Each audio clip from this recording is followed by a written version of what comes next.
Alors, je continue de dérouler le fil, Kev Adams. Vous avez découvert l'univers des scènes ouvertes. Vous deviez avoir à peu près 16 ans. Les scènes ouvertes à Paris.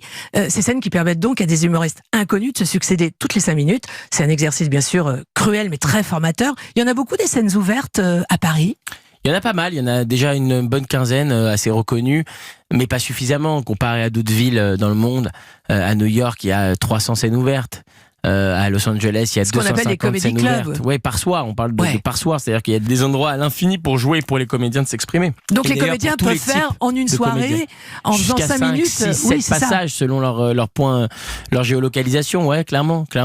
Et c'est pas le cas aujourd'hui en France, et c'est pas normal. Et c'est d'ailleurs pour ça que parmi mes nombreux projets, on ouvre là très prochainement un petit ce qu'on appelle un comedy room, c'est-à-dire c'est comme un comedy club mais en plus petit, plus modeste et avec la possibilité pour plein de gens de pouvoir venir jouer. Donc vous allez être découvreur de talent. Je vais être en tout cas proposeur de scène pour les nouveaux talents, ça c'est sûr. C'est formidable. Et ça ouvre dans combien de temps? Ça va ouvrir d'ici quelques semaines, voilà. Quelques semaines, ce sera dans le centre de Paris.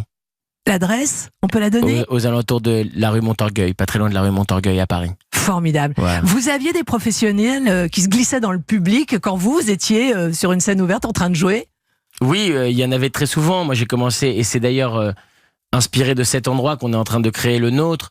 J'ai commencé dans un endroit qui s'appelait le Pranzo à Paris, et le Pranzo était un peu le repère des jeunes humoristes. Là-bas, j'ai eu la chance de partager la scène avec des gens comme Kian Kojandi, Blanche Gardin, Malik Bentala, pas mal de noms qui aujourd'hui sont connus du grand public. Et c'est vrai que c'est rigolo de voir toute cette génération évoluer, sachant qu'on a tous démarré dans ce café pizzeria et qu'on faisait des sketchs pour avoir des pizzas. Et donc forcément, c'est inspirant. Je me dis, ça me ferait plaisir qu'il y ait un nouveau lieu comme celui-là où on peut manger, se restaurer, se réunir entre comédiens. Évidemment, Jamel l'a fait avec le Jamel Comedy Club, qui est formidable, bien sûr. Qui est aujourd'hui un des fers de lance des comédie clubs français.